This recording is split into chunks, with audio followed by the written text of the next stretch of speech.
what we're going to talk about today is managing risk.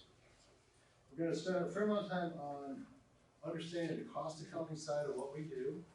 Most people have a hard time calculating costs, and we'll talk about a couple different methods and how you can kind of tweak your overhead to be more accurate, things you can do to adjust. Obviously, contribution factors, one of the fastest and easiest way. We'll cover a little bit of contribution. An important one is mixed optimization. If you don't grow everything yourself, you should consider which items to buy. That's mixed optimization. We don't produce anything from seed to plant. We are strictly vegetative, but we sell a lot of seed product. Each of those is another example. We used to be big potted flowering producers before we became a young plant company. I've sold hundreds of thousands of each lilies. I've only grown 400. Because when I did the cost analysis on it, it didn't make sense for our operation. So optimizing your product mix. Obviously today, this is my good friend Charlie Hall from Texas A&M. Rise up, whether you like it or not, whether your customers like it or not. If you don't raise prices in this period you're in, you will not stay profitable, you will not be successful, you will be big in the bank, or to give you another year. So, and with that, resources, the most precious resource we have right now is labor. We'll briefly touch on labor. Okay, so risk management. Your future relies on short periods of income, and during those periods of income, it is critical that you maximize that money. You need to gather every possible dollar that you can when you're at those harvest windows. I grew up in commodity agriculture, right? I'm an Iowa boy, Iowa farm boy. And you get one harvest a year. We're fortunate that we can get multiple harvests per year.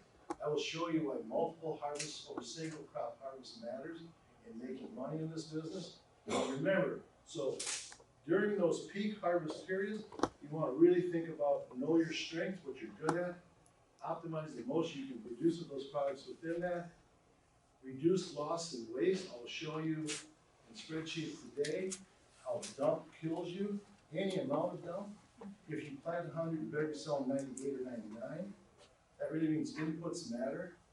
Shorting yourself on media, not using the best quality, using the best inputs, starting landers yourself sometime versus buying from a professional propagator. I can show you some of those things today in this talk. Use of IPM and good production protocols to reduce losses. Preventative maintenance of your facilities, risky business.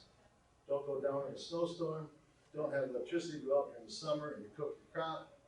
That's a very important part of risk management. You have facilities that are in high maintenance, so you want to make sure they're always taken care of. And catastrophic losses is what I'm speaking about, right? Backup systems, alarm systems, those kind of things help you. And if you've heard me talk before, I've done a lot of talks before Carlin's and others, I live under one really important theory. It's called win. And win is what's important now. And too many times the events that we're in business and we're in the greenhouse about, we think the important thing is maybe to get that crop planted or do other things that are not as necessary as planting.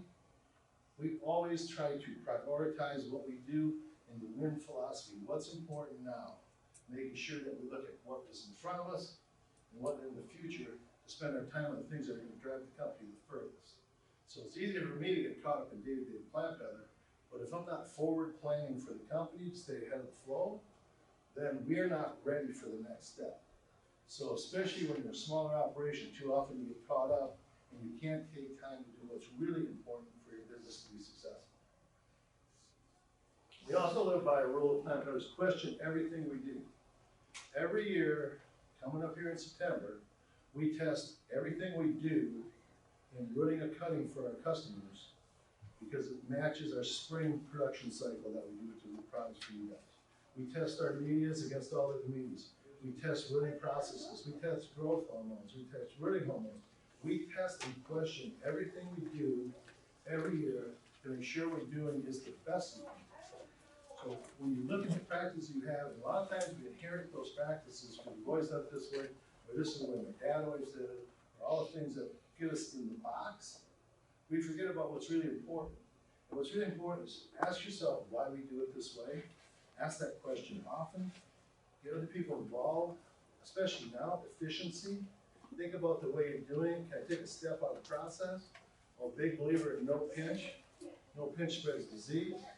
No pinch sets a crop back. When you're a northern producer, you can't take this much out of the plant, throw it in a garbage can, and replace that because you just lost 10, 14 days of growth. Question why you pinch, because pinch also moves diseases through your operation. This year was classic with people with geraniums and calico that moved through the whole ranges. So question what you do, look at the efficiencies of what you do, and how can you improve upon that. Understand your niche. This had to be Chris Williams.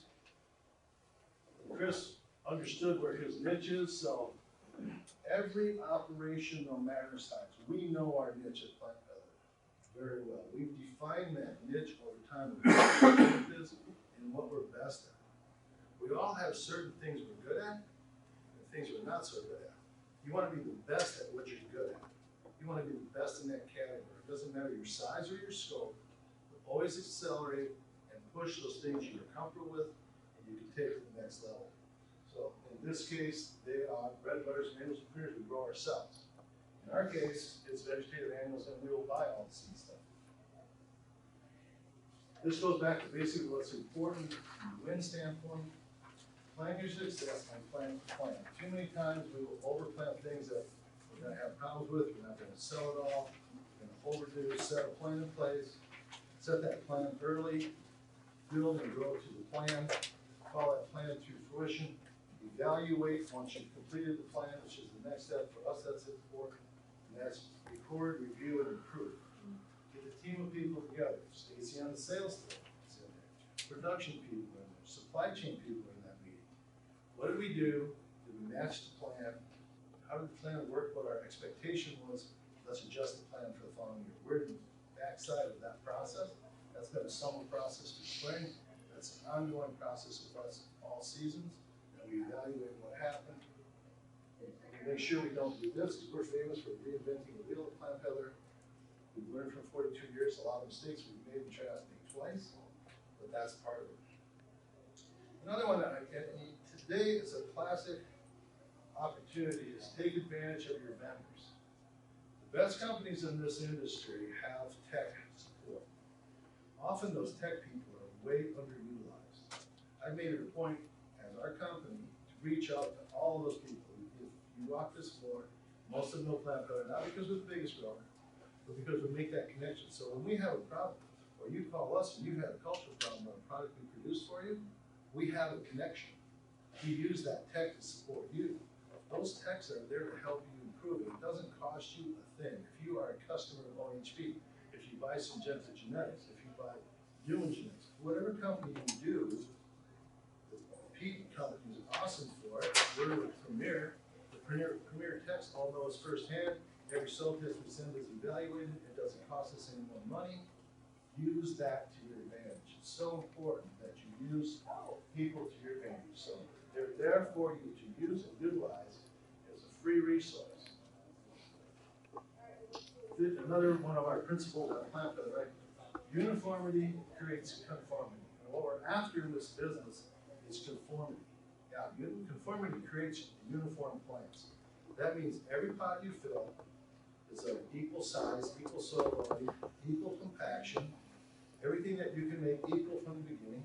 It means that your liners or plugs that you start with have been propagated and created uniformly so that you get the same response from that plant every time you plant. Well, come on in. You haven't missed anything important, just me talking. Give everybody a chance to get seats because there's some famous people out there. Like that. So this goes back to where we're at. I front a lot of calls every year from growers of all sizes that produce certain products. And the one thing that drives me crazy, as an example, I might have another slide on, is that they jump around in medias. 42 years, I basically used 2 media companies, everything we've done. Because one of the things I have the most control of is the response of the media with our hard northeast style of water. And when you jump around, you don't know how that peat or how that other components, maybe it's composted bark that's not fully composted, hydrofiber is another new one that has growers highly confused. Unless you're going to test that media and do multiple research on it, don't jump around. There's always options for cheaper inputs.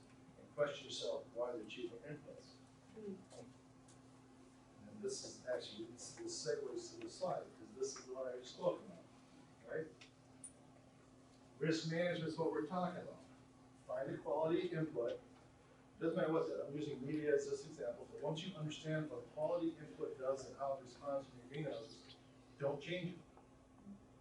There's a lot of cheap soils, especially for ammonia producers, we're known for ammonia company, and I get these phone calls, and they're basically growing some municipal compost with some low-grade hypnum peat in it, and they wonder why they can't produce a crop.